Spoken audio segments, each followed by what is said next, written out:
Vamos a hablar de esto con Hernán Lacunza. Fue funcionario del Banco Central en los últimos años, hasta el 2010. Hoy dirige la consultora Empiria. Hernán, buenas tardes, ¿cómo está?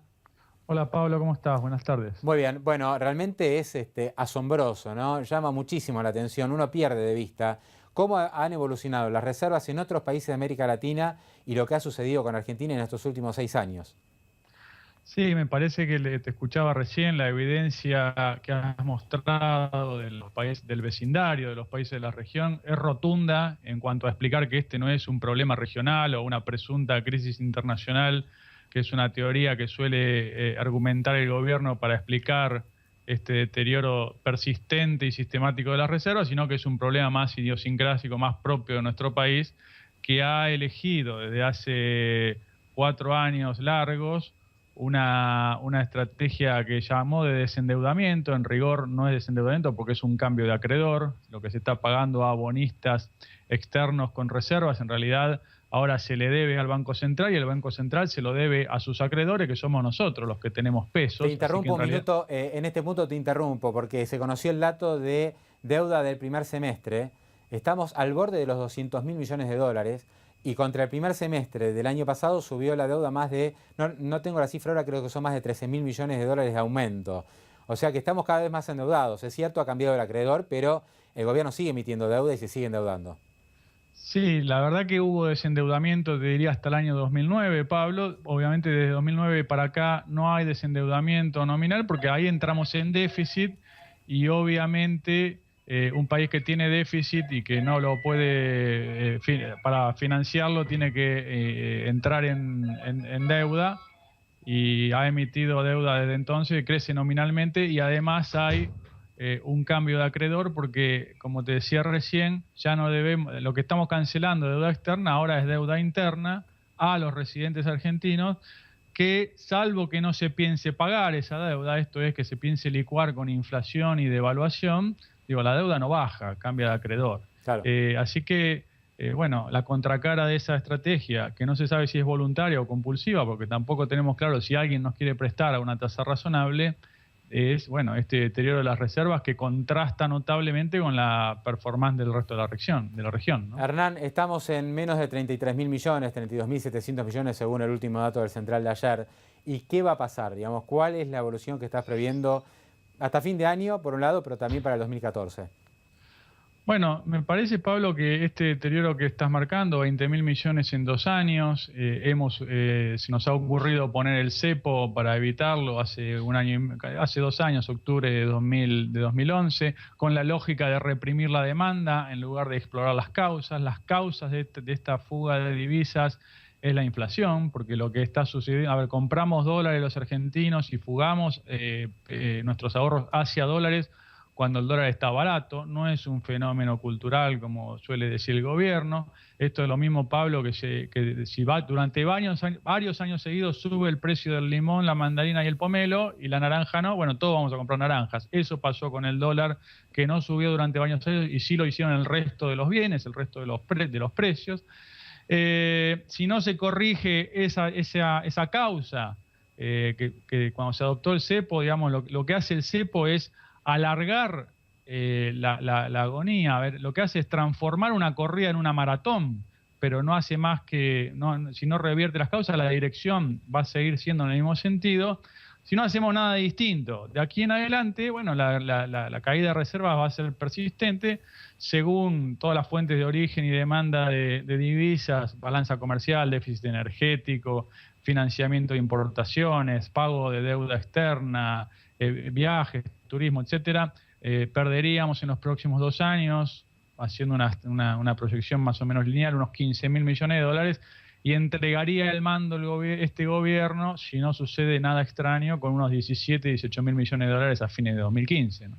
Hay una reacción oficial, por lo menos que uno percibe en lo que es el dólar oficial, ¿no? Está aumentando muy fuerte el ritmo de aumento del tipo de cambio oficial, más de 21% en lo que va de 2013, y si uno compara interanualmente ya estamos casi en el 25%. Esto puede ayudar a que, bueno, no sea tanta la diferencia y que el dólar no se atrase tanto, como vos recién dabas el ejemplo de la naranja versus otros productos, digamos, por lo menos con la suba del dólar oficial lo que estamos haciendo es no seguir perdiendo competitividad como sucedió en los últimos años. Sí, tal cual. Lo que hace aumentar el ritmo devaluatorio, ya la devaluación exterior le empata la inflación y de así va a ser seguramente de aquí hasta 2015. Lo que hace es no agravar el problema, pero lejos está de evitarlo, porque digamos el atraso cambiario ya está acumulado. Pero además, digamos, en la medida que no se percibe este paso devaluatorio como una hoja de ruta consistente, en realidad lo que hace es convalidar expectativas devaluatorias y hasta puede ser contraproducente en la medida que antes el tipo de cambio era el único ancla nominal hacia abajo. Cuando se suelta esa ancla y sale como elástico, bueno, puede entrar en una carrera nominal de tipo de cambio, dólar, precios y salarios, que podría inclusive tener un escalón superior. También debo decir, Pablo, que hay alguna reacción favorable por parte del gobierno, de una parte del gobierno por lo menos, tras las elecciones ante estos síntomas que evidentemente no son sostenibles. La Argentina no puede perder 1.000 millones de dólares por semana o cada 15 días como está perdiendo actualmente.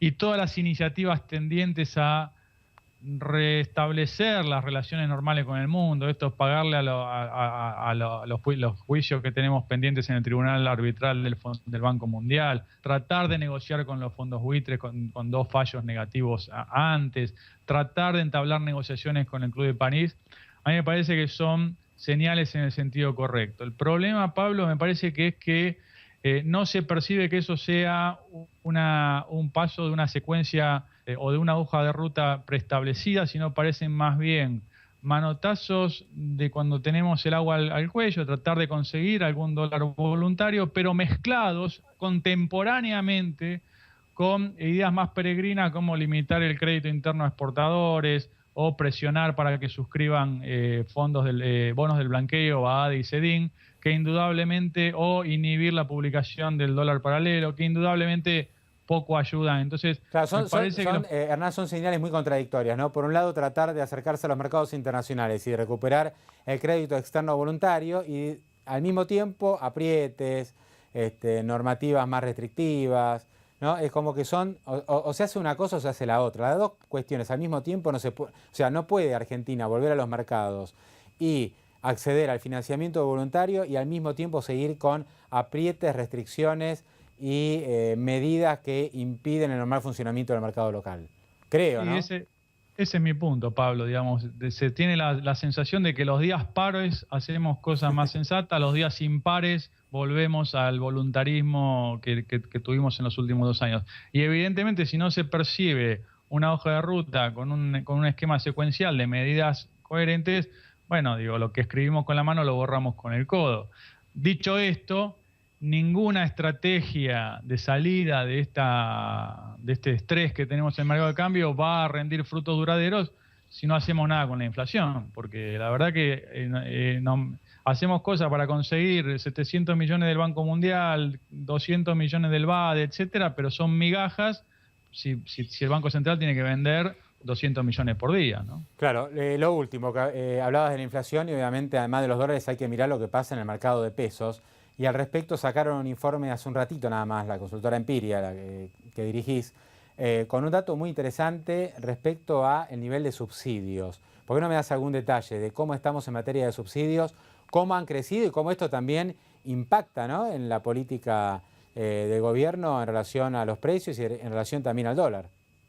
Sí, lo que pretende enfatizar ese informe, Pablo, es que no se pueden analizar los temas de manera aislada. Obviamente la economía es un circuito donde todo está interrelacionado. Entonces, la brecha cambiaria en parte es fenómeno del atraso cambiario con inflación, pesos excedentes en el mercado que se destinan al dólar. Como está prohibido comprar, van al mercado paralelo.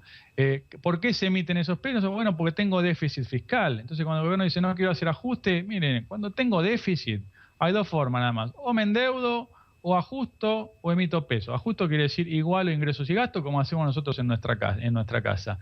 Entonces, ¿qué está eligiendo el gobierno? La inflación. Bueno, en la medida que tengamos déficit fiscal, vamos a seguir emitiendo y vamos a estresar el tema cambiario. Todo el déficit fiscal que orilla 5 puntos del PBI se explica por los subsidios básicamente energéticos y al transporte. 5,3% del PBI, 93.000 millones de pesos para subsidiar las tarifas energéticas que no van a los pobres, sino que van a las clases medias y clases altas. Que bueno, a todos nos gusta ser simpáticos y poner tarifas bajas, lo que no se puede es generar electricidad o cobrar electricidad menos del costo. Entonces, la única manera de ajustar el tema tarifario, Hernán, es obviamente, bueno, para bajar ese déficit o ese subsidio que está creciendo de manera muy notoria, la única manera es tocar tarifas, ajustar tarifas. bueno, sí, pero ya tenemos un nivel de deterioro, por eso el próximo presidente cuando asuma va a tener un montón va a tener presión tributaria récord y un déficit fiscal también muy importante, y desarmar estas tarifas tan atrasadas es difícil porque, por ejemplo, la cuenta que hicimos allí es resolver solamente un 20% del atraso tarifario en transporte y energía, básicamente. Lo que significa también, eso es un ahorro de unos 25.000 millones de pesos, pero genera un salto en el costo de la canasta básica de consumo de 7%. O sea, hay que sumar a la inflación ya inercial, claro, un 7% adicional. Con lo cual no hay salida gratis cuando ya se dejaron acumular tantas distorsiones. Hernán Lacunza, un abrazo, muchísimas gracias como siempre por esta nota. Muy amable. Un gusto, Pablo, a tus órdenes, abrazo.